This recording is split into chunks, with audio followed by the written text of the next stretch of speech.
14 children waved goodbye on a sunny morning, and by nightfall, they were gone without a trace. What force could erase an entire group, leaving nothing but silence? Before we step deeper into this mystery, I invite you to join me on this journey.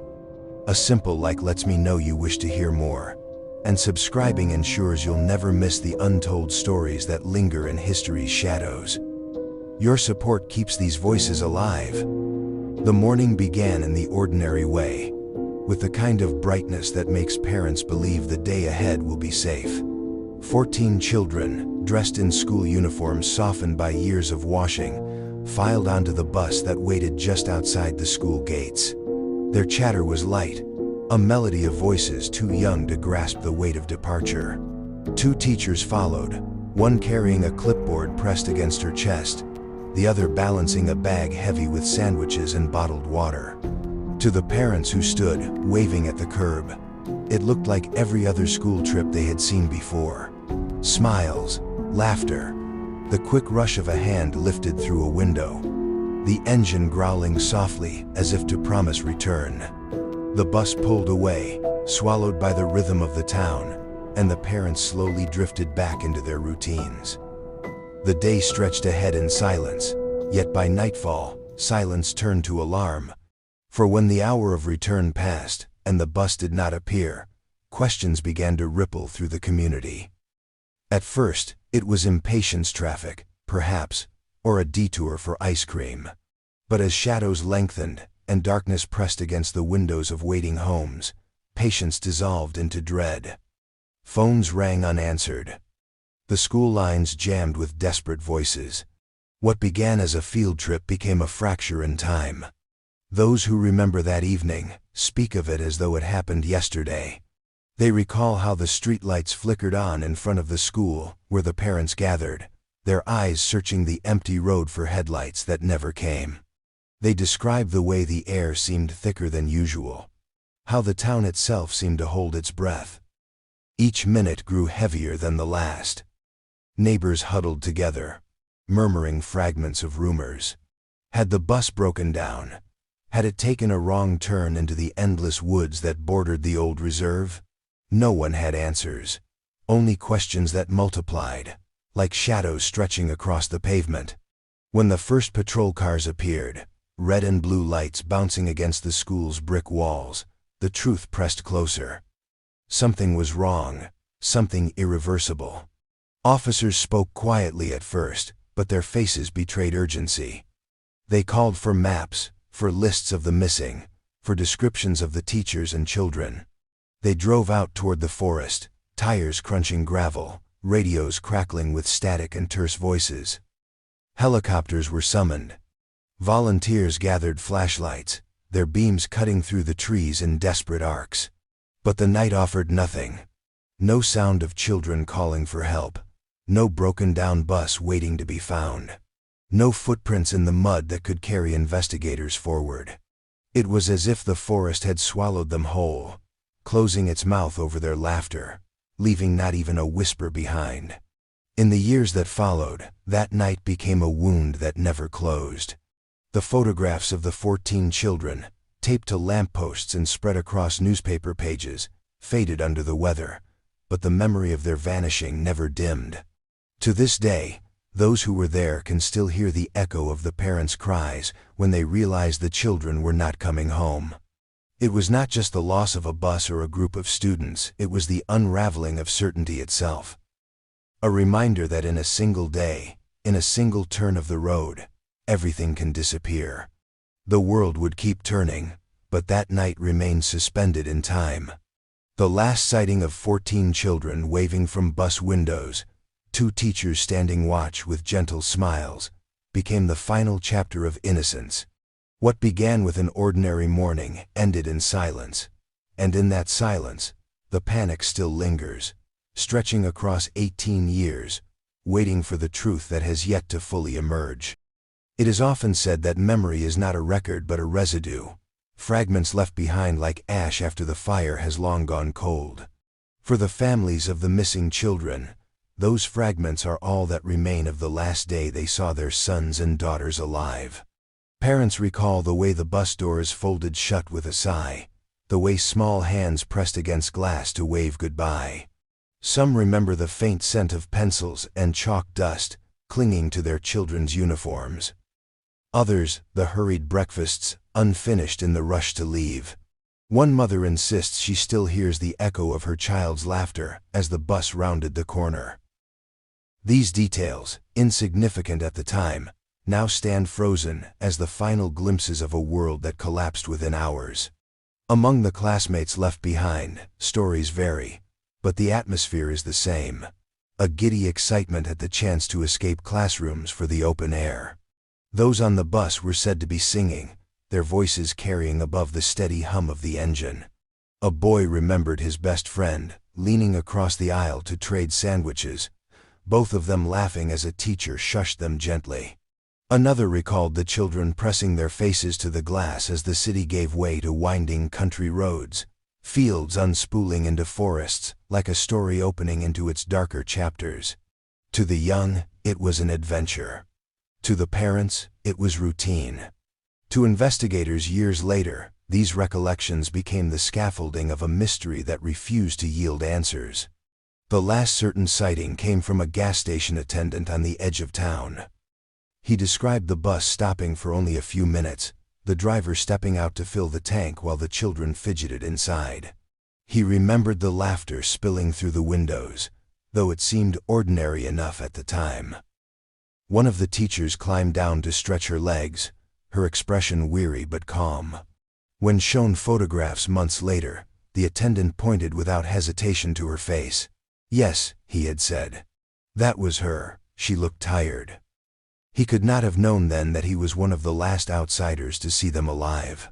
Others claim memories too, though the reliability of each has been eroded by time. A farmer working near the forest reserve swore he saw a line of children walking between the trees that afternoon, their figures small against the towering pines.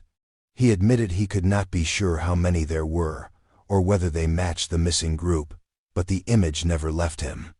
A hiker on a nearby trail remembered voices echoing faintly through the woods, high-pitched and fleeting, like children playing a game. Yet when pressed, she could not determine whether the sounds were real or a trick of the wind. Each recollection, however fragile, became a haunting echo. Parents clung to them in the early days, as if they could reconstruct the vanished journey step by step. The wave at the bus window, the laughter on the road, the imagined trail into the forest. But the further time stretched, the more these fragments shifted, the more doubt gnawed at their certainty. Were the memories clear, or had grief and longing painted them into shapes that never were? 18 years later, these final glimpses remain etched into the minds of those who offered them. The laughter on the bus, the tired smile of a teacher, the possibility of small figures weaving through the trees all linger like shadows at the edges of vision. They are not answers, only echoes. And in those echoes, the horror lies not just in what was seen, but in how swiftly it was followed by silence. The last sightings of the children are not simply remembered moments. They are the fragile boundary between the known and the abyss into which the group disappeared. The bus had rolled toward the forest with an air of innocence, as though its passengers were entering nothing more than a day of adventure among trees and trails. For many of the children, the reserve was a place spoken of in classrooms and geography lessons, a patch of green ink on a map, a site chosen for its history and its promise of fresh air beyond the town's concrete borders. Yet to the older generation, to those who had grown up in its shadow, the forest carried a weight that was never written in brochures or school pamphlets. It was a place where stories gathered like fog, whispered warnings passed down at dinner tables, old rumors stitched together by time and fear. The forest stretched for miles, a canopy so thick in places that daylight faltered before it could touch the ground. Trails curved unpredictably, bending around roots as thick as bodies, vanishing into thickets where the air grew heavy with moss and silence. Streams ran cold and dark between the trees, their surfaces broken by stones that seemed older than memory itself. For every hiker or naturalist who admired its beauty, There was another who spoke of a strange unease, an invisible presence that seemed to follow them through the pines.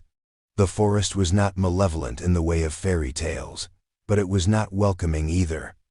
It held itself apart, as though guarding secrets buried too deeply for the world to see. In town, older residents recalled stories of hunters who had vanished decades earlier, their rifles found rusting by tree stumps, their bodies never recovered. A boy in the 1972nd had wandered from a picnic and was never seen again. His disappearance written off as an accident, yet folded into the tapestry of whispered fears. Couples who hiked at dusk told of hearing voices that did not belong to them.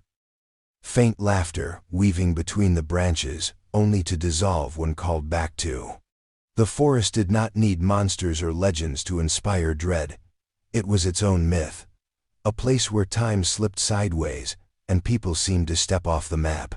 The children who vanished in 2007 entered that reserve with none of this knowledge. Their teachers might have been aware of the town's folklore, but to them it was folklore still, not fact. The children were too young to feel the weight of history pressing on the path beneath their shoes. They would have noticed only the way the trees arched above them, the thrill of being in a place that seemed vast and wild compared to the neat fences of their backyards. Perhaps they joked about monsters. Perhaps they dared each other to run ahead. None of them could have known that their laughter would dissolve into the very legends that had surrounded the reserve for generations. When investigators later retraced the group's intended trail, they found nothing conclusive. The forest offered neither evidence nor comfort. It stood mute and unmoved, the ground giving no more answers than the bark of its trees. Dogs lost the scent within yards.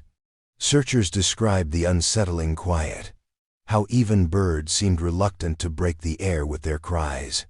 Some swore the deeper they went, the more they felt watched, though by whom or by what they could not say.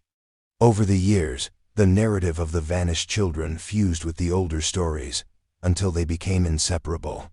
The reserve ceased to be only a stretch of wilderness. It became the forest that swallowed them. A place spoken of in hushed tones, a wound in the landscape that no one could close. To the grieving parents, it was not simply a location on a map, but a silent accomplice, a natural cathedral that had borne witness to the disappearance and refused to give back even a fragment of truth. And to the children who grew up hearing the story afterward, it became a place not to enter, but to fear, a reminder that some places do not yield to searchlights or maps, and that nature can be as merciless as it is beautiful. 18 years later, the trees still stand, unbroken and eternal. Wind moves through the canopy, rivers continue their patient erosion, and the forest endures. Yet to those who remember, its stillness is not peace but an accusation. It watched as 14 children and 2 teachers entered. It watched as night fell and they did not return. And in that silence, the forest has held its secret ever since. The first night after the disappearance passed in a blur of headlights and hurried voices, parents pacing in circles outside the police station, their words dissolving into sobs when officers admitted they did not yet know where the children were. By dawn, the search had begun in earnest. Helicopters droned overhead, slicing through the morning haze with beams of light that swept across treetops, their blades chopping the silence of the forest into fragments. Below, the ground trembled with the footsteps of officers, volunteers, and neighbors who could not bear to stay home while the children of their community were unaccounted for. The reserve quickly became a grid of movement. Search dogs strained at their leashes, noses pressed to the earth, following invisible trails that sometimes seemed promising but ended abruptly, as if whatever they pursued had been swallowed whole. Volunteers moved shoulder to shoulder, sweeping through the underbrush with flashlights and walking sticks, calling the children's names until their voices cracked. Each call echoed into the emptiness, unanswered, a cruel reminder that the forest was listening but would not speak. Early that morning, searchers stumbled upon the first fragments of hope, or perhaps the first cruel illusions. A small campsite was found just off one of the marked trails, a patch of earth where the grass had been flattened. A few candy wrappers pressed into the soil, and what looked like the remains of a fire, a blackened wood still damp from the night air. Investigators swarmed the site, photographing, bagging, documenting, but the evidence refused to align itself with certainty. Was it the children's camp, a desperate attempt at shelter, or simply the remnants of hikers who had passed days earlier? Further into the forest, muddy footprints were discovered near the bank of a stream. The prints were small, some undeniably belonging to children, others distorted by the shifting earth. Searchers followed them with pounding hearts, only to watch as they dispersed into nothing, swallowed by moss and water. Some swore the prints ended in the middle of the stream itself, as though the children had waded in and vanished with the current. Divers were called, and for hours they plunged into the dark water, surfacing with nothing but reeds tangled in their hands. The urgency of the first 48 hours carried with it a brutal energy, the kind of relentless motion born of panic and fragile hope. Meals were forgotten, eyes grew bloodshot from lack of sleep. Helicopters flew until fuel ran low, then returned with the same grim emptiness. Journalists gathered at the edges of the cordoned roads, their cameras capturing the pale faces of parents clutching each other in silence. Every flicker of news, every supposed lead was delivered with desperate anticipation, only to collapse under the weight of disappointment. As days bled into weeks, urgency gave way to exhaustion, and exhaustion hardened into despair. The forest had yielded nothing more than fragments, footprints too faint to follow, wrappers too ordinary to confirm, whispers too fragile to trust.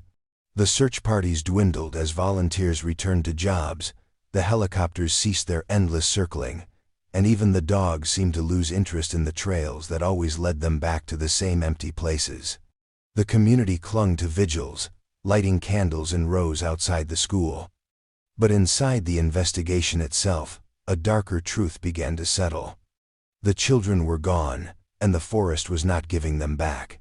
Those who were there recall how the atmosphere changed. The first days had been alive with frantic purpose, but by the third week, the silence of the reserve seemed deeper than before, heavier, as though mocking the futility of human persistence. Every footprint blurred by rain, every broken branch that led nowhere, became a wound reopened. Officers spoke less. Families began to turn on one another, suspicion filling the void left by answers. And through it all, the forest remained indifferent, its branches closing above the searchers, its streams carrying away whatever truth had once been left behind. By the time the official search was scaled back, what lingered was not only the absence of 14 children and 2 teachers, but the haunting sense of having been deceived by the land itself.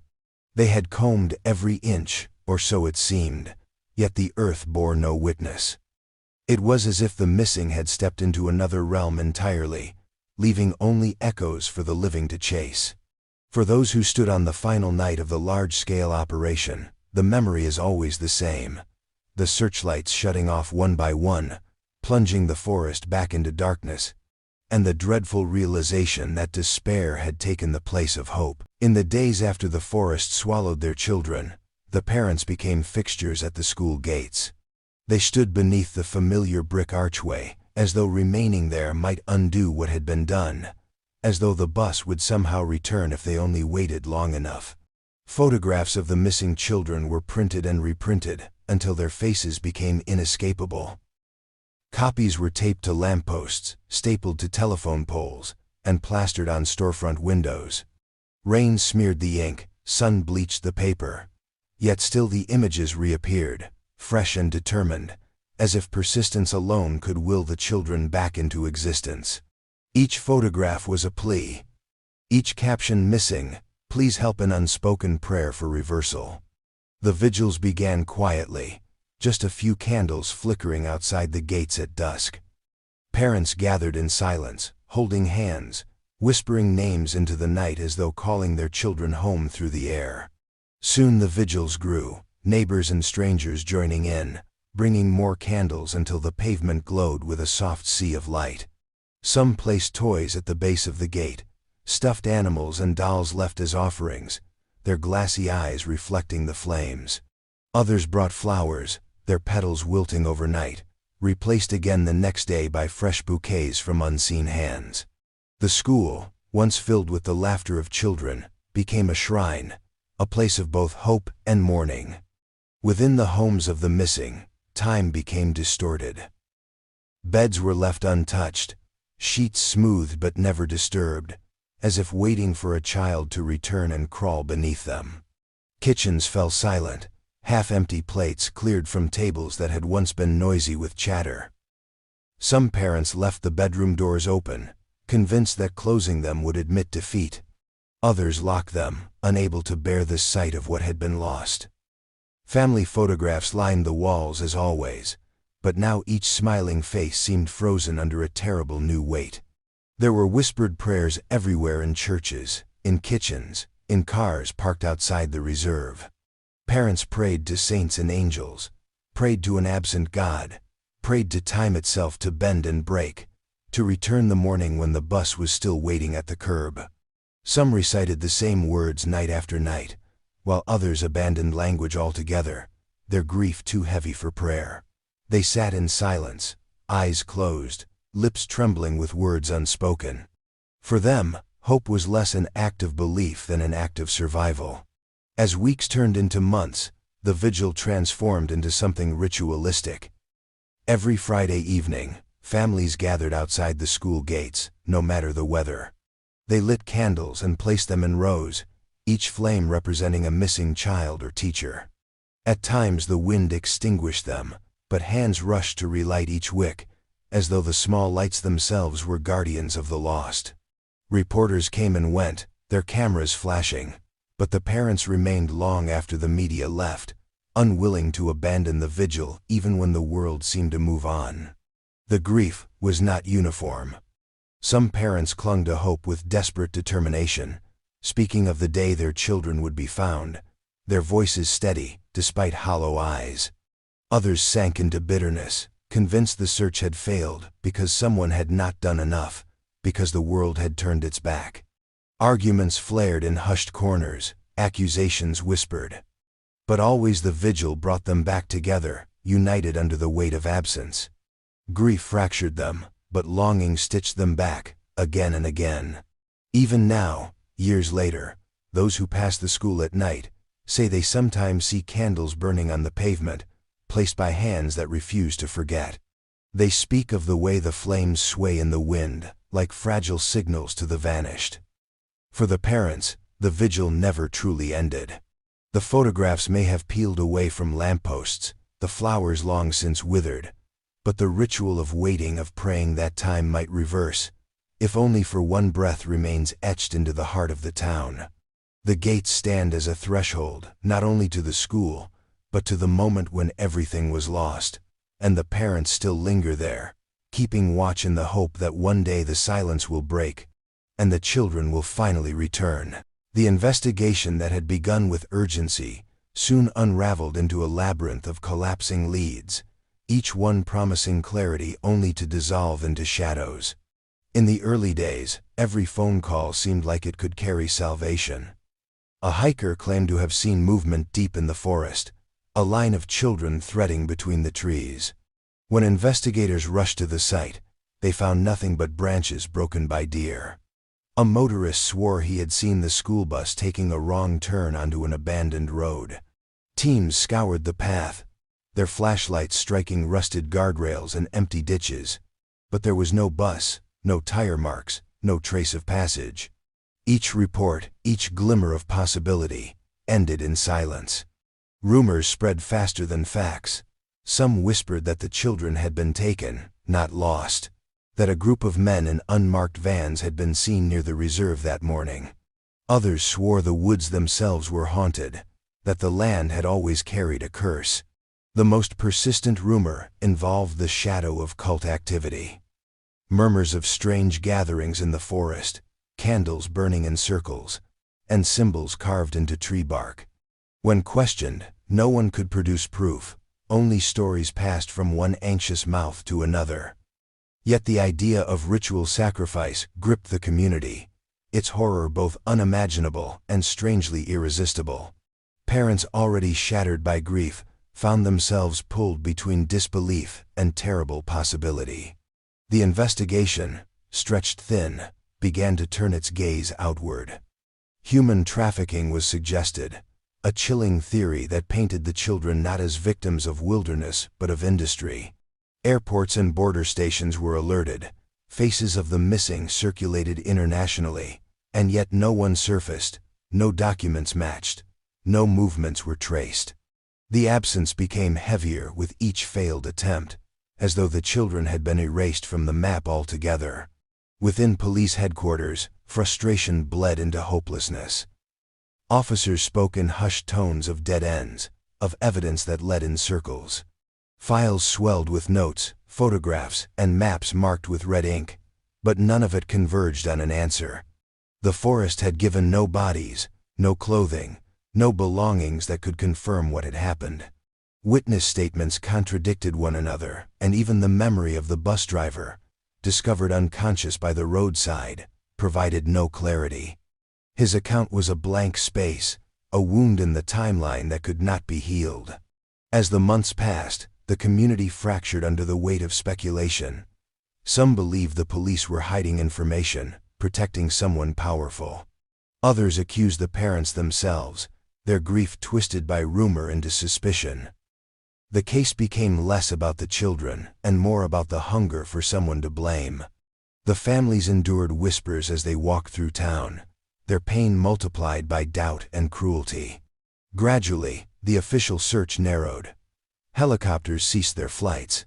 Volunteers dwindled until only a few remained. Meetings that had once been filled with frantic planning turned into quiet recitations of what had already been tried. Reports were filed, stamped, and shelved. What had begun as the largest search effort the town had ever seen withered into a handful of detectives lingering over cold files, their eyes tired, their hands hovering over maps whose red circles meant nothing. The silence that followed was worse than the noise of rumor. It was the sound of abandonment, the realization that the world was moving on while the children remained missing. Each dead end was not simply a failure of investigation, but a door closing forever, sealing away possibilities. The unanswered questions piled higher than the evidence itself, creating a weight no one could carry. What began as an urgent pursuit for truth collapsed into a maze of shadows, where every path circled back to the same unbearable conclusion. They were gone, and no one knew how or why. In the end, the mystery hardened into something immovable, a scar that refused to fade. The rumors never stopped, but the investigation did, leaving behind only silence and the echo of unanswered prayers.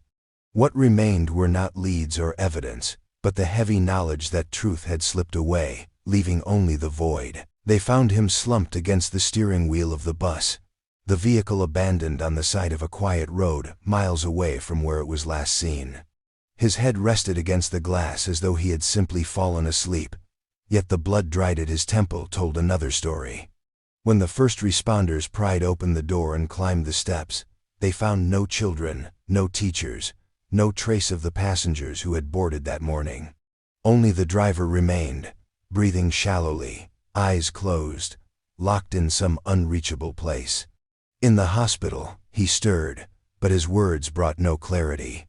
He remembered fragments, scattered images without order, the children laughing, the forest closing in, the feeling of something striking him, then nothing. Doctors spoke of trauma, of head injury, and memory loss.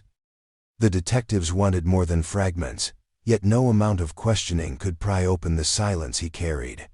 When pressed, his eyes would drift to the window, staring into distances that no one else could see.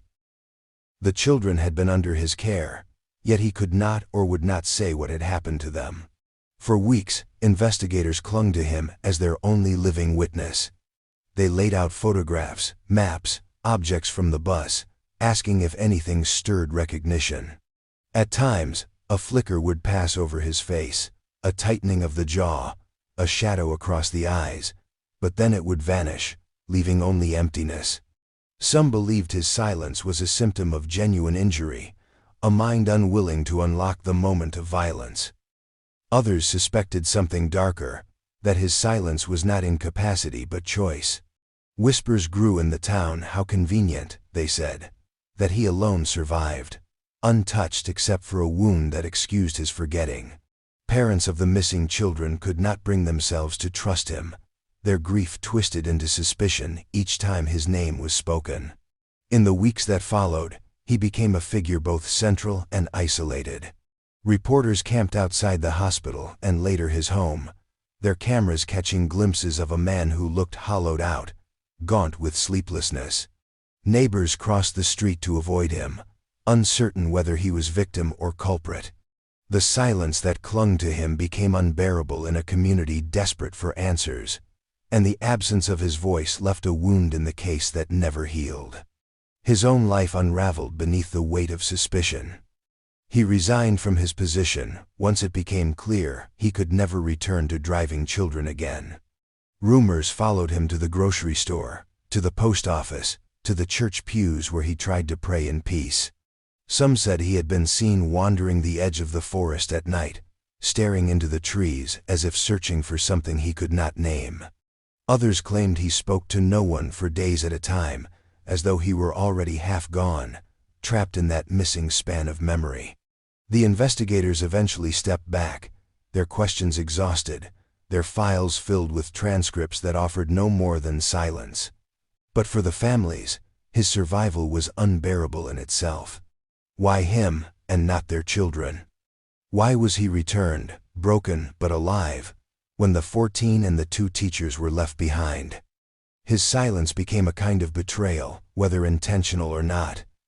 And in the cruel economy of grief, the parents could not forgive him for living while their children had vanished. Years later, when the case grew cold and the forest reclaimed its quiet, the driver still carried his silence like a second skin. He never moved away from the town, though many urged him to.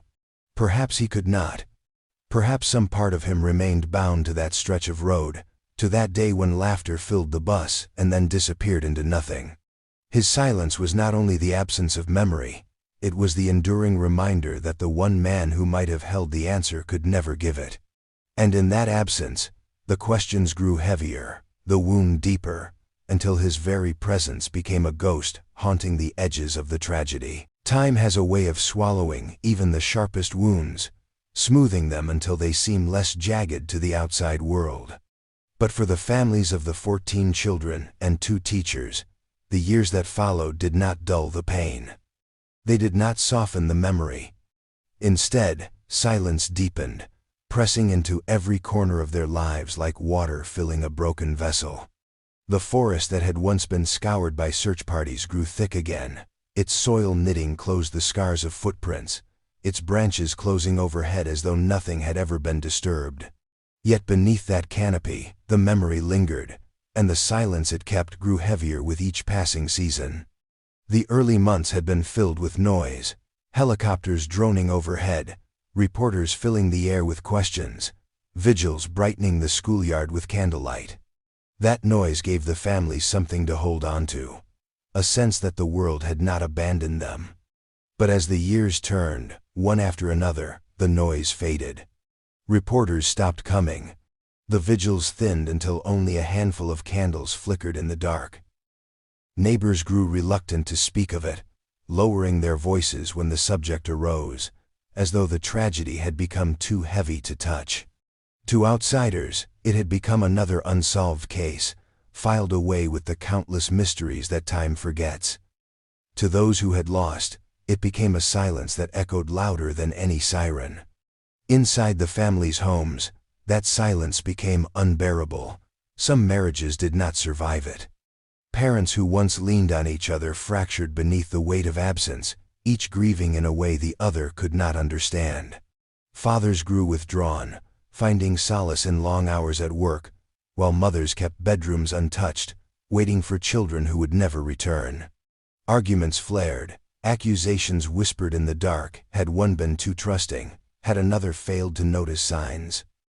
In some houses, photographs were taken down because their smiles were too much to bear.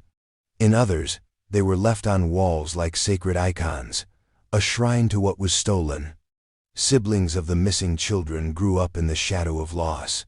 They carried the unspoken burden of survival, their own milestones, birthdays, graduations, marriages tinged with guilt. Some described feeling invisible, as though they lived in the orbit of absence, overshadowed by the ghost of a brother or sister who remained eternally young in memory. Others rebelled against the silence, pushing against the grief that had defined their homes.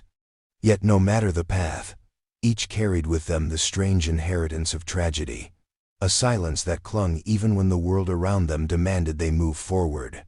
The town itself adjusted, though uneasily. New families moved in, unaware of the weight of the streets they walked. Children played in schoolyards without knowing the names of those who had once sat at the same desks. Shops changed owners, buildings were renovated, and the visible scars faded into the ordinary life of a small community. But those who had been there never forgot. They remembered the way the bus had pulled away that morning, the way the parents had gathered at nightfall, the way the forest seemed to close its jaws. The silence was not absence but presence, an unspoken truth that lay beneath every conversation, every school assembly, every quiet evening when the wind moved through the trees. For the investigators, the case grew colder with every year, the files gathering dust, the evidence degrading.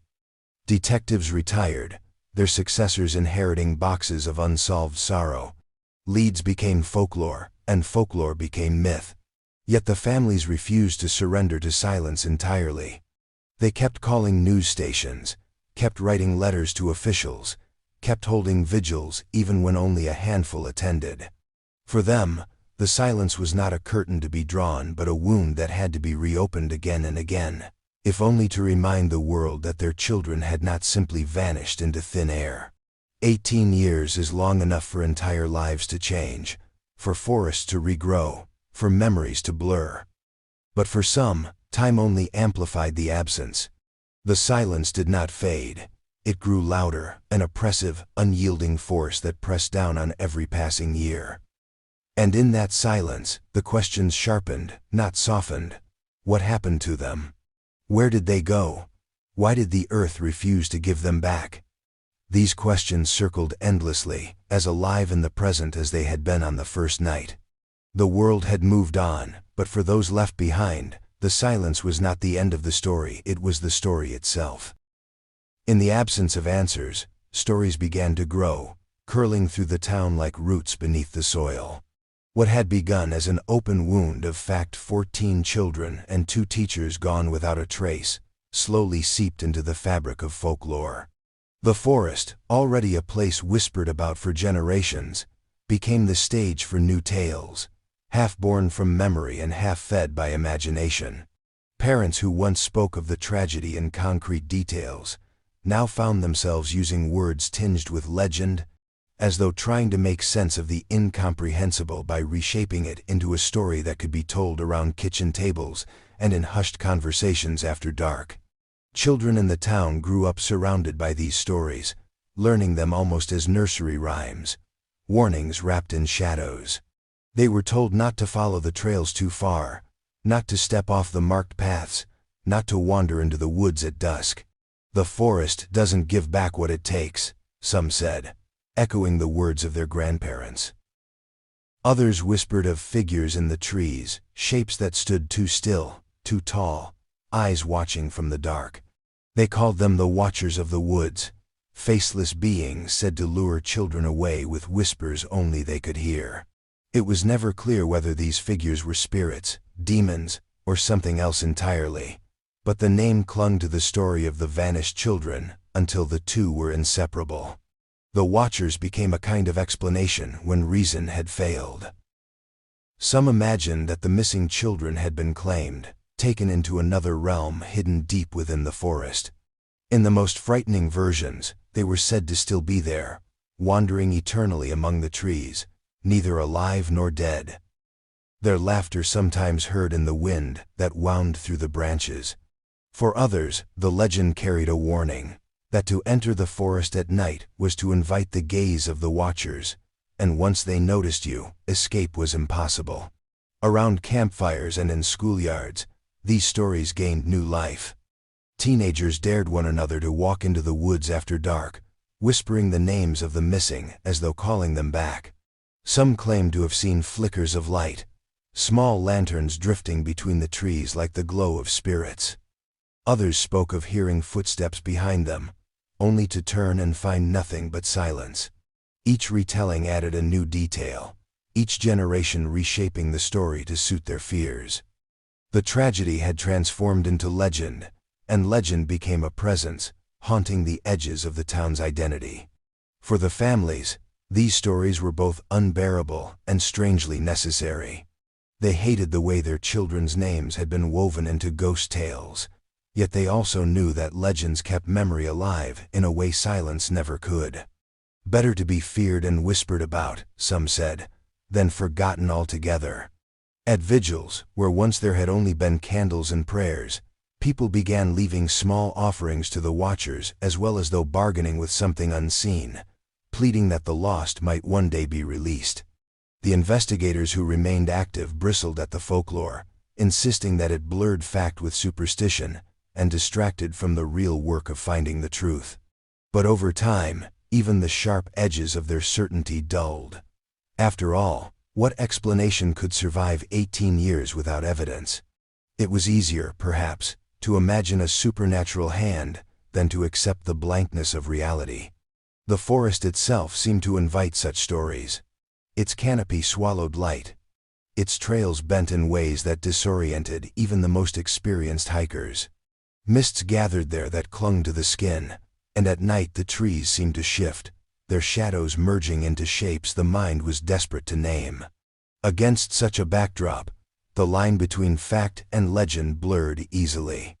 The tragedy was no longer only a case file gathering dust in some drawer. It had become a myth that lived and breathed in the community's collective memory.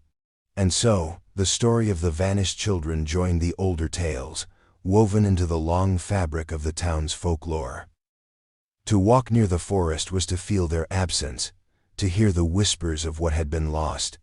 What began as fact became legend, and in legend, the children remained forever present, trapped not only in the silence of what happened, but in the shadows of what people imagined might have been. 18 years had passed, but the case had never left him. The detective had retired long ago, the badge surrendered, the long nights of chasing criminals behind him. Yet in the quiet of his home, when the world slowed and the silence grew heavy, the faces of the children would return. 14 smiles frozen in school portraits, 2 teachers standing watch with gentle eyes, all staring back at him from the grainy photographs that had once filled every newspaper.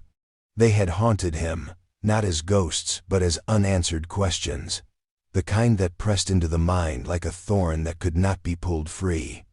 Retirement had offered no relief. If anything, it had left him with more time to remember. His desk became a shrine to the case.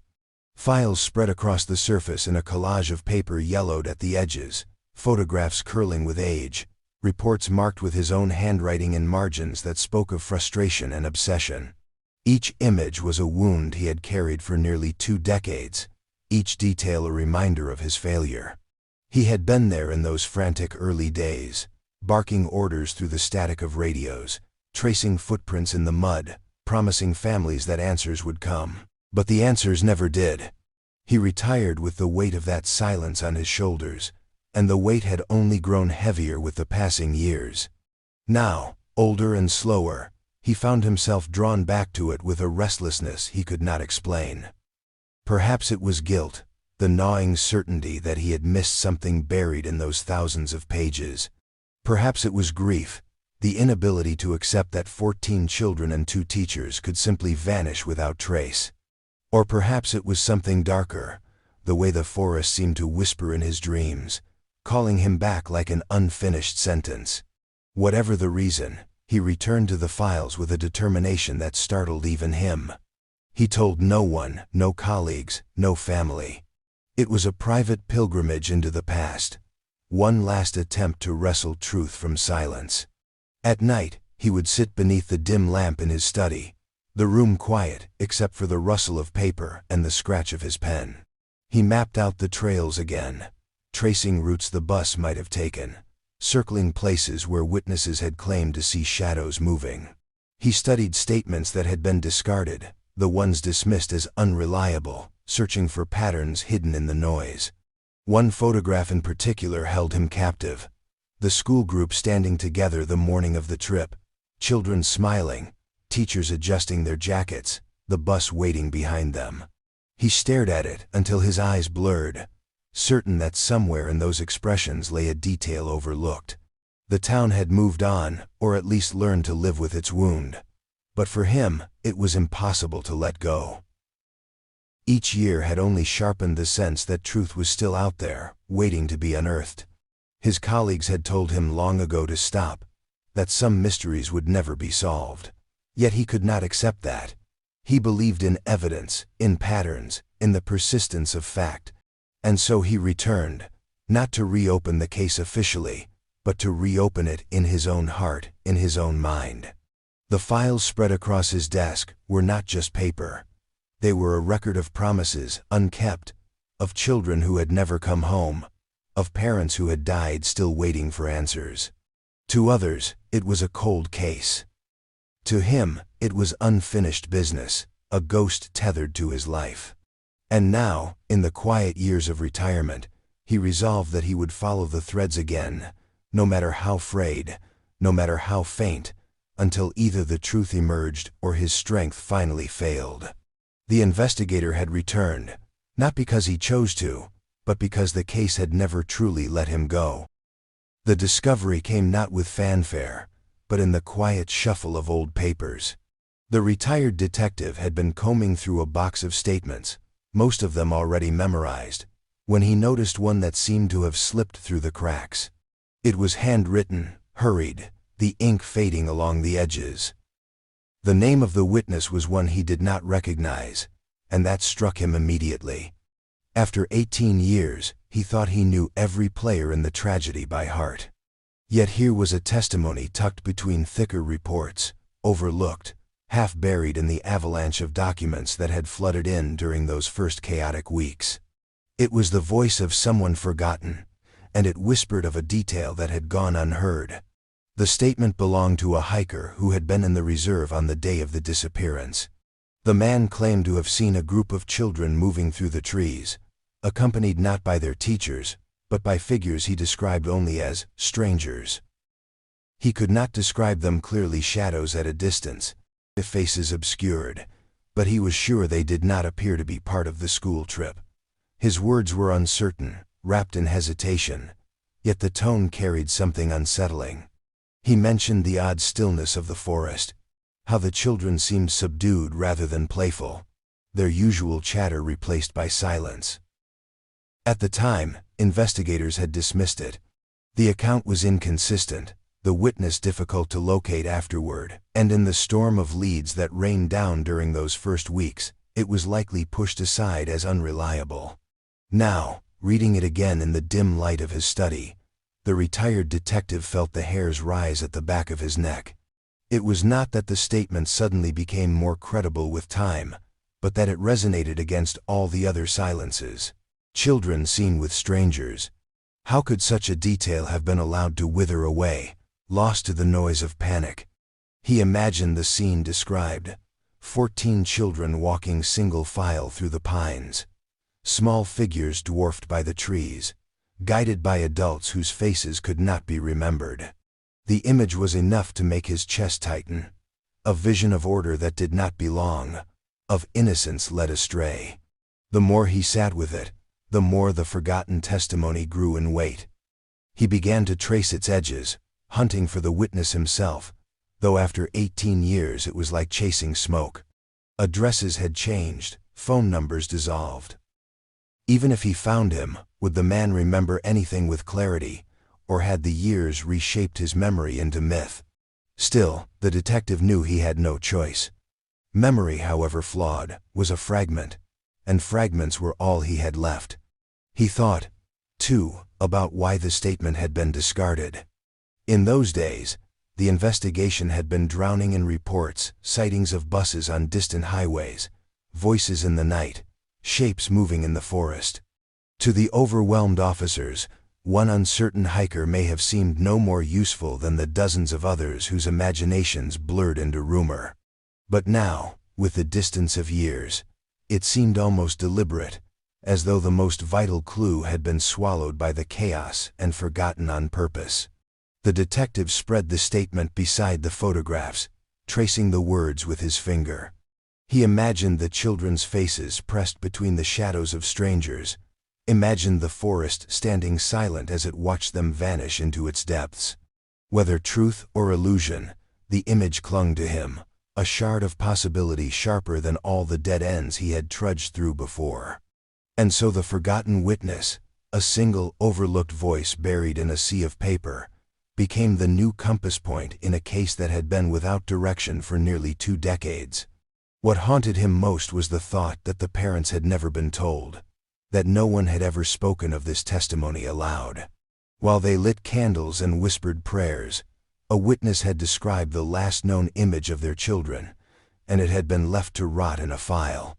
Now, 18 years later, that silence seemed as heavy as the forest itself. He felt the chill of it in his bones, the reminder that sometimes truth is not lost, but simply ignored. The return to the case was not only about memory and paper. In the years since the children vanished, science had changed. Methods that once seemed beyond reach were now standard practice, and the detective knew that buried within the evidence, lockers might still be answers, however faint. He began requesting access to the physical remnants of the search. Soil samples scooped hurriedly into bags, fibers pulled from tree bark, scraps of fabric that had once been logged and then forgotten. The boxes smelled of dust and stale air. The handwriting on their labels faded with time, yet within them lay the fragments of a story that had not yet been told. Technicians approached the task with cautious precision. They knew the years had not been kind. Soil decays, fibers degrade, and fabric rots, leaving behind little more than whispers of what once was. But new techniques could reach into those whispers, amplifying what had been imperceptible. Microscopes scanned particles, DNA tests probed the faintest residues, and chemical analyses read traces of the forest floor, as if deciphering a language long lost. Where once the results had been empty, now faint signals began to emerge. The first flicker of hope came from a soil sample taken near the stream where footprints had been reported. Analysts detected human proteins embedded deep within the layers, degraded but unmistakably linked to youth. It was not proof of survival, not even proof of presence on the day itself, but it was enough to suggest the children had passed through there, leaving behind fragments of themselves too small to be seen. For the detective, it was as though the ground itself was finally willing to speak after years of silence. Then came the fibers. Thin strands recovered from the bark of a tree along one of the lesser-used trails were revealed, under new scrutiny, to be consistent with synthetic blends found in school uniforms of the period. They had once been dismissed as irrelevant, too generic to hold weight, but time and improved comparison databases breathed new life into them. These threads told of contact, children brushing too close to the tree, perhaps running, perhaps being led. The idea was not revelation, but it was confirmation, and confirmation was enough to stir something long dormant. The most haunting discovery arrived when a degraded scrap of fabric, long stored in a sealed envelope, was re-examined. It was blue, its color faded to near gray, frayed at the edges as if torn under duress. When tested against photographs of the children's clothing, it bore uncanny resemblance to the jacket of one of the boys, a jacket his mother had described countless times in her pleas to the press. Though the evidence could not speak with certainty, the match was close enough to reignite a flicker of hope, and with it, a fresh surge of grief. For the families, the possibility that their children had indeed reached that part of the reserve was both confirmation and torment. Proof that they had been there, proof that they had left something behind, but not enough to say what had become of them. News of the discoveries did not spread widely. After 18 years, there was hesitation to promise too much, fear of stirring hope only to smother it again. But in the detective's study, the files no longer lay dormant. They seemed to breathe again, every scrap of evidence drawing him closer to the shape of truth. The soil, the fibers, the jacket, they were not answers in themselves, but they were signs. Signs that the children had not simply vanished into myth, not dissolved entirely into the folklore of watchers and shadows. Signs that their passage had left marks, faint but real, waiting for the right tools to reveal them. For the first time in nearly 2 decades, the silence felt as though it might be breaking. It was not the triumphant sound of revelation, but the delicate crack of ice beginning to give way. Hope, fragile and uncertain, stirred once more, its flicker casting long, trembling shadows across the years of despair. And in that flicker, the detective found resolve. The truth, however terrible, was still out there, waiting to be unearthed.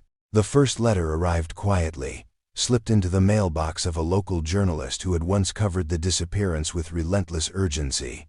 The envelope bore no return address, its paper cheap and ordinary, but the handwriting inside was uneven, almost childlike, as though the writer had learned to form words in secret. "I was one of them," the letter began. "One of the children who went into the forest and never came back." The journalist, who had long since moved on to covering politics and local scandals, felt her breath catch as she read. The words were halting, filled with strange turns of phrase, as if written by someone who had been away from the world too long. The letter spoke of isolation, of being kept somewhere hidden, of nights filled with fear and silence. It named no captors, offered no clear location, only fragments of terror. Within weeks, another letter surfaced, this one sent to a family directly. It arrived folded into an envelope stained with dirt, the handwriting shakier, the words trembling with urgency. "We were not all lost," it said. "Some of us are still here, though not free." The parent who received it nearly collapsed upon reading, their heart convinced that the voice on the page was that of their child. But investigators urged caution. The letter contained details that seemed intimate: the color of a jacket, the memory of a birthday song sung on the bus, but memory could be stolen, replicated from old news reports. Authenticity became the question that split open the wound once again. Forensic analysis was called upon. The paper was studied, the ink tested, the handwriting compared against old schoolwork salvaged from forgotten boxes. Results were inconclusive. Some patterns aligned, strokes of letters similar to those written by the missing children before they vanished. But just as many elements suggested fabrication, as though the writer had mimicked handwriting from samples found in the media. DNA swabs on the envelopes revealed little traces of multiple individuals, none of them matching stored family profiles. The letters hovered in a liminal space between hope and deception, their truth neither proven nor denied. More letters followed over the years, never in clusters, always spaced apart, as though meant to sustain a fragile flame of belief. They arrived in different towns, addressed to journalists, to grieving parents, even once to the retired detective himself. Some were coherent, pleading for rescue, while others were fragmented, words scrawled across pages as if written in haste or fear. A recurring theme threaded them together: captivity, watchers, a hidden place where the children had been taken and forced to remain silent. "We were told the forest would eat anyone who tried." The community fractured under the weight of the words. For the families, the letters were both salvation and cruelty. To imagine their children alive, writing across the years, was a glimmer of hope too powerful to dismiss. Yet to face the possibility of forgery was to fall into despair all over again. Some clung to the letters as truth, reading them aloud in candlelit vigils, their voices breaking. Others dismissed them as the work of opportunists, cruel individuals exploiting grief for reasons no one could understand.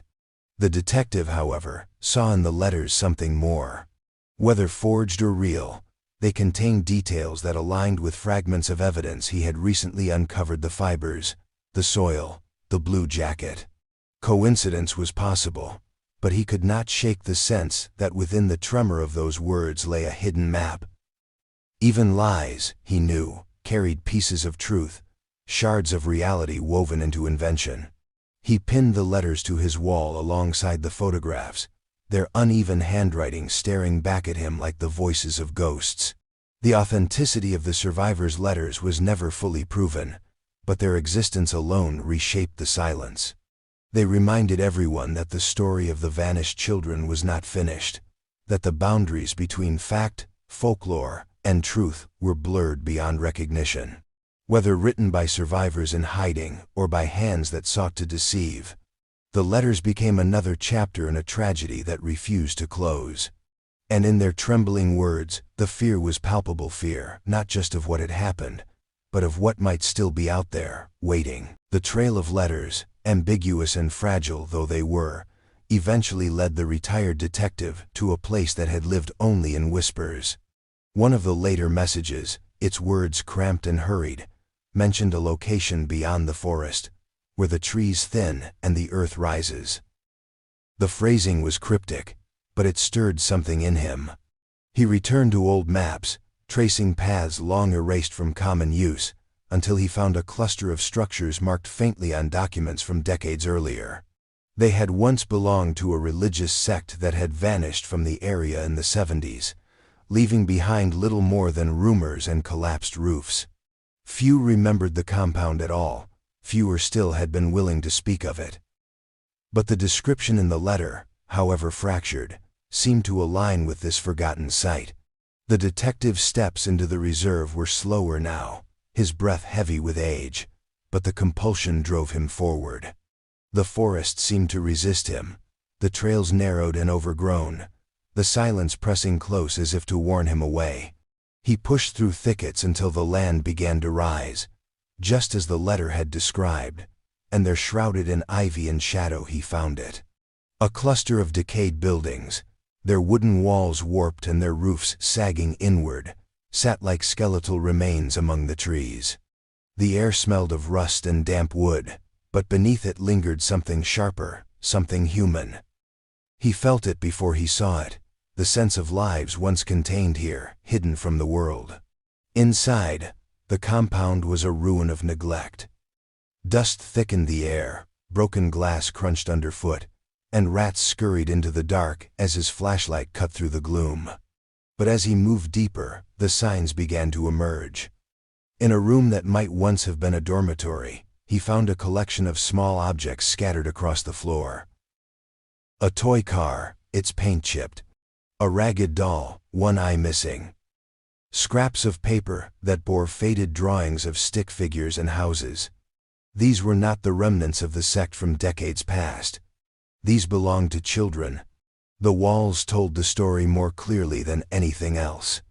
Along the wooden panels, carved with the persistence of desperate hands, were names. He traced them with trembling fingers, letters scratched deep into the grain, uneven but unmistakable. Names that matched those from the missing.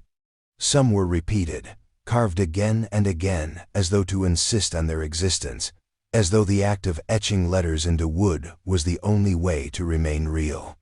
Nearby, a tally of lines scratched into the wall suggested an attempt to count days, weeks, perhaps even years.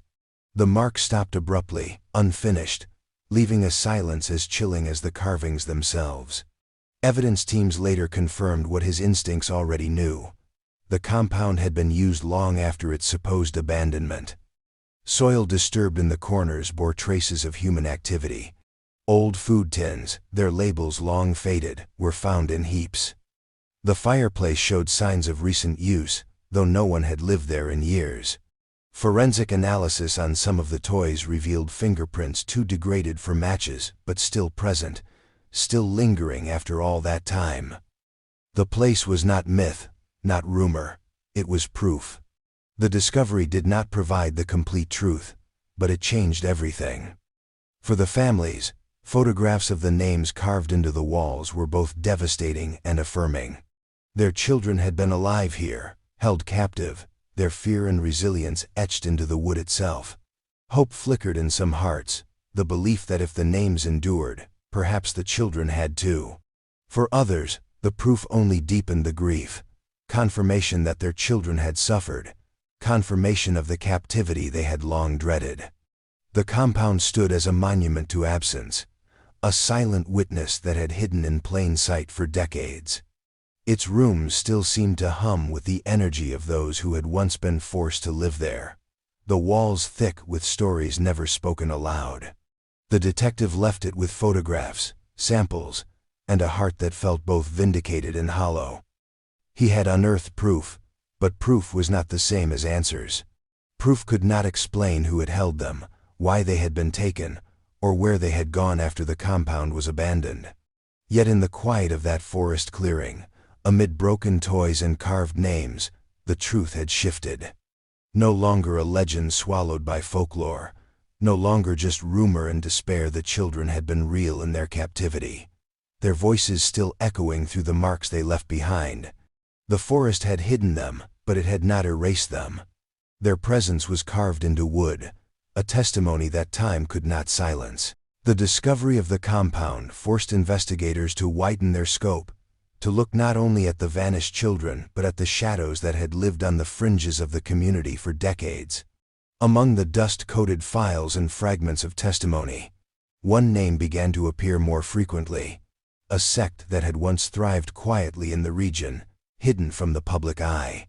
They had been known only in whispers, remembered by the oldest residents as the Brethren, though their official designation had long since dissolved into obscurity.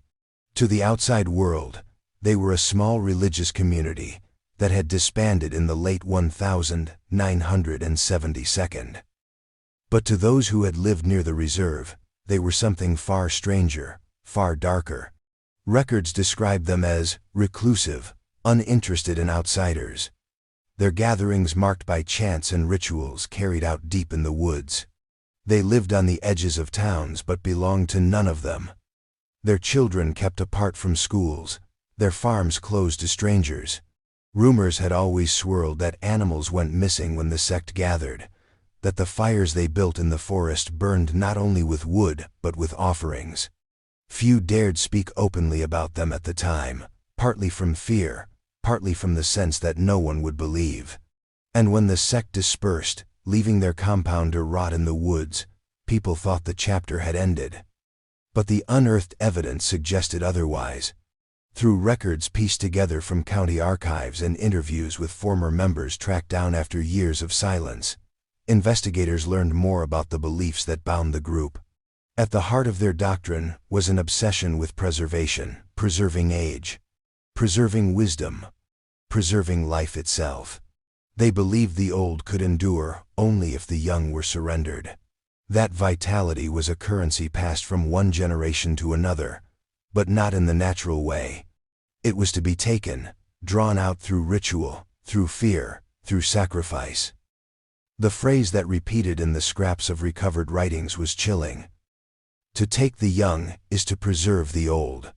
Some of the fragments discovered in the hidden compound echoed this language.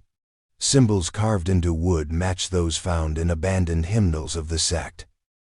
Spirals and circles that represented the cycle of decay and renewal. Among the toys and clothing left behind were objects arranged in patterns too deliberate to be accidental, stones stacked in circles, ropes bound in knots resembling those described in older reports of the group's ceremonies.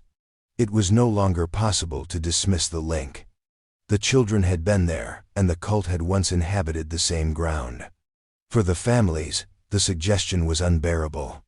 To lose a child to the forest was one kind of grief, but to believe that their sons and daughters had been taken for rituals, used as vessels in a twisted attempt at preservation, was beyond comprehension. Yet investigators could not ignore the convergence of evidence.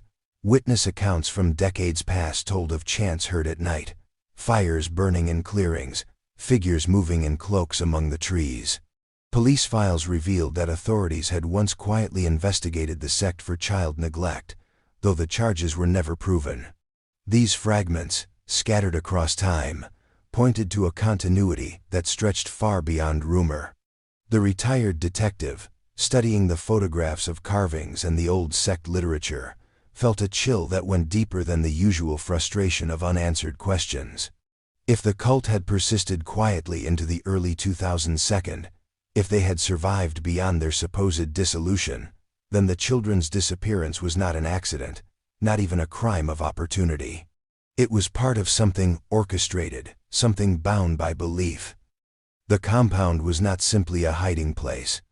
It was a temple of sorts, where the children had been kept, their presence woven into rituals too dark to be spoken aloud.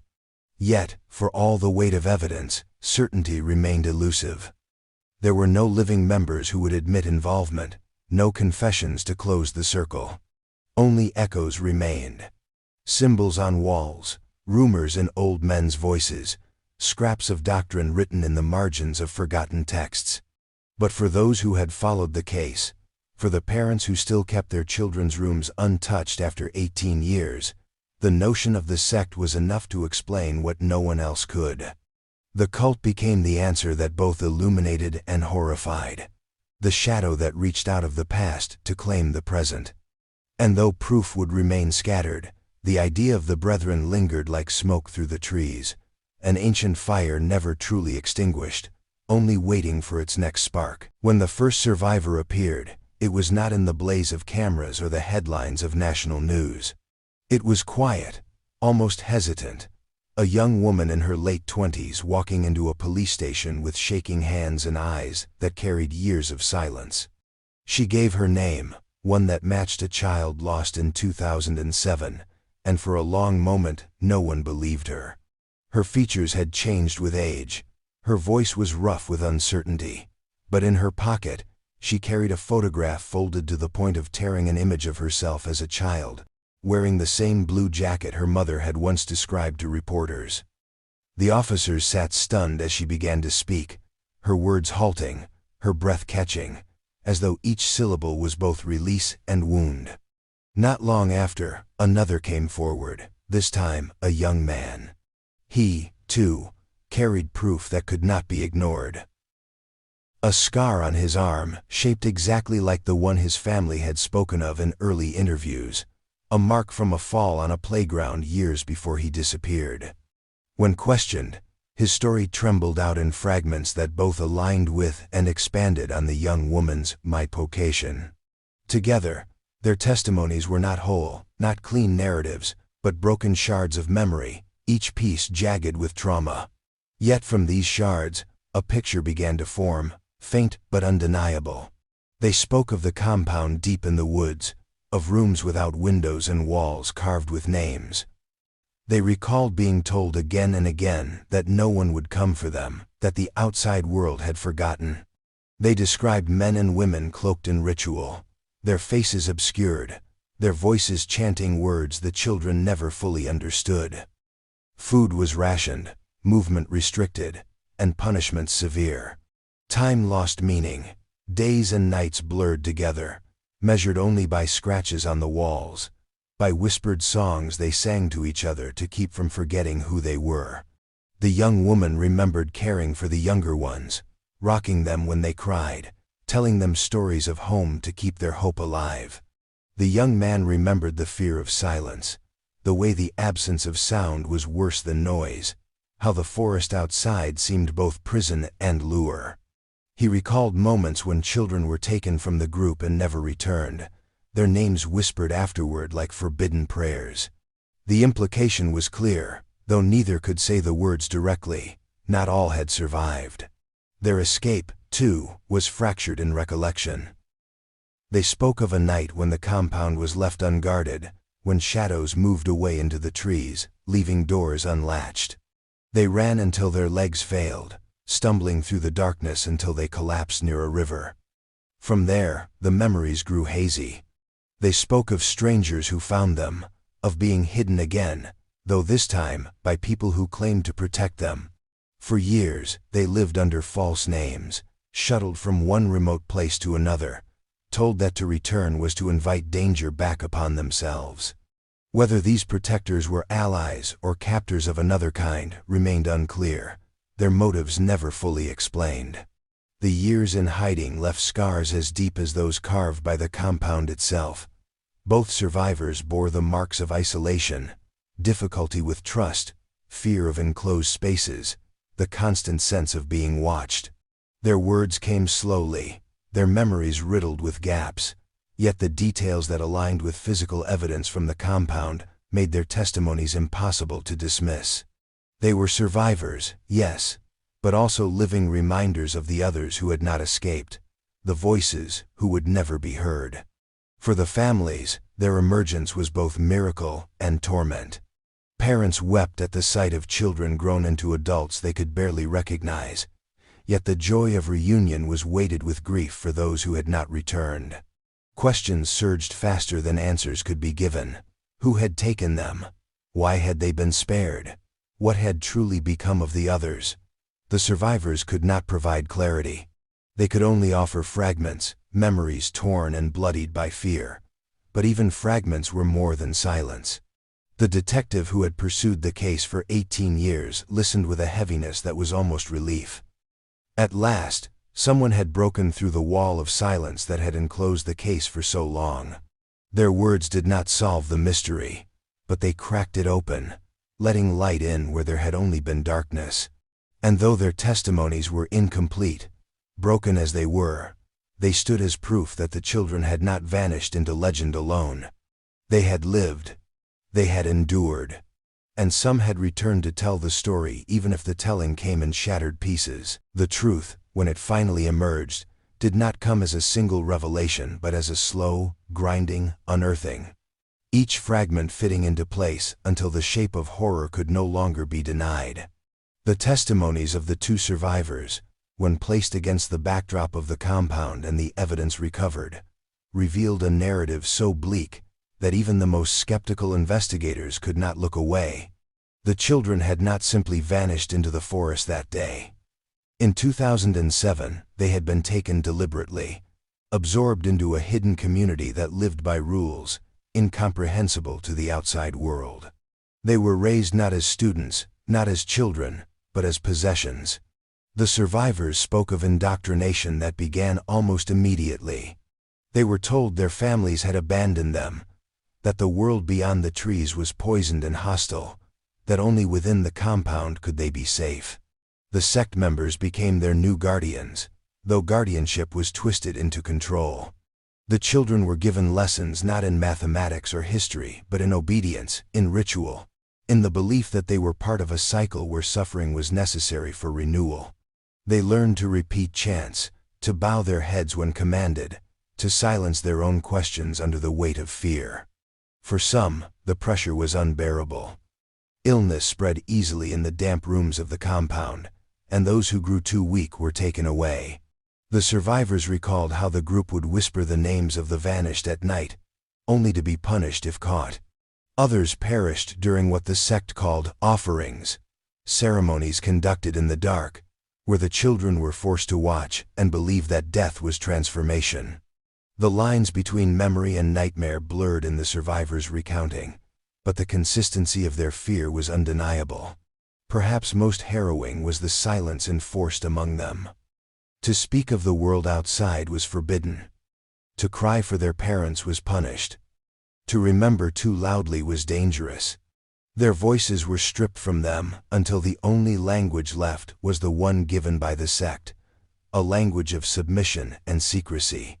It was this enforced silence that explained why, for so many years, no word had reached the world beyond the forest. Even when chances arose, even when fragments of escape seemed possible, the children had been bound by terror too deep to overcome. What made the truth even more unbearable was the realization that fragments of it had been visible all along, buried beneath negligence and indifference. Reports of cult activity had circulated for decades. Strange gatherings had been noted by locals, fires seen in the woods, rumors of children kept apart from society. Yet again and again, the authorities had dismissed them as folklore, unwilling or unable to devote resources to something so intangible. When the children vanished, those early warnings were never tied together, and in the chaos of the initial search, The possibility of organized abduction was shelved as implausible. Power played its role as well. Individuals with influence ensured that questions about the sect were buried, files misplaced, attention redirected. The truth that surfaced 18 years later was not only about the children's fate, but about the failure of those entrusted to protect them. Many had died in captivity, their names carved into the compound walls, serving as their only epitaph. Some had survived, grown into adults in hiding, their silence bought by fear that the sect's reach was not gone but only waiting. And those who had once had the authority to intervene had looked away, dismissing whispers as paranoia, choosing order over truth. For the families, the revelations were a wound opened anew. Their children had not been lost to chance but to cruelty, to a system that thrived in shadows because no one dared shine a light. To know that so much suffering had unfolded so close, hidden only by trees and indifference, was a truth too heavy to carry without breaking. Yet it was the truth, undeniable, carved into wood and spoken through trembling voices. The shocking reality was not simply that the children had been taken. It was that they had been forced into silence, their voices muted not only by the cult but by a world unwilling to hear. They had been sacrificed to belief, to secrecy, to neglect. And though fragments of them had returned, the story remained incomplete. Haunted by the many who never emerged from the forest, their fate sealed in shadows that no investigation could fully dispel. The truth was no longer hidden, but it was not closure. It was a revelation that burned, that accused, that left scars deeper than mystery ever had. In the end, what remained was not resolution, but the uneasy weight of partial closure. The truth had emerged in fragments, enough to confirm what had long been feared, but never enough to stitch together a complete story. For the families, the revelations of captivity, indoctrination, and loss were both a vindication and a fresh torment. They finally knew that their children had not simply disappeared into thin air, that there had been human hands behind their suffering, a system of belief that had stolen them away. Yet knowing did not bring their children back. It did not erase the empty bedrooms, the birthdays spent with candles burning for someone absent, the decades of waiting that had aged parents beyond recognition. It was truth without comfort, a shadow cast across their lives that would never recede. Some families tried to move forward, carrying the knowledge as though it were a final chapter, though they knew the book was unfinished. They placed flowers near the ruins of the compound, touching the carved names on the walls as if they could reach through time and hold their children one last time. Others withdrew further into silence, unable to bear the confirmation of what had been done. They had once hoped for miracles, for a return that would make the waiting worthwhile. Instead, they received evidence of cruelty, of loss. Closure was supposed to mean healing, but for many, it became only another wound, layered on top of all the years before. For the survivors, the world they returned to was not the one they remembered. They stepped into a society that had moved on without them, into families that embraced them with tears but could not erase the long years of absence. They were adults now, shaped not by schools and friendships and ordinary rites of passage, but by confinement, fear, and indoctrination. They carried habits born of captivity, speaking in whispers, sleeping lightly, flinching at sudden noises. Though their parents tried to bridge the distance, the gap was immeasurable. The survivors belonged neither to the world they had been taken from, nor fully to the one they had been forced into. They were between places, suspended in a limbo where belonging was always out of reach. The retired detective, who had devoted the twilight of his life to uncovering the truth, found himself haunted even in vindication. He had uncovered evidence, traced letters, stood in the compound where children had once lived and suffered. Yet the knowledge weighed heavily. He had brought answers, but not salvation. He had pulled back the veil, but what lay beneath it was more terrible than the mystery itself. At night, he sat at his desk, surrounded by files and photographs, no longer searching for what had happened, but staring into the vast silence of what could never be undone. And the forest remained.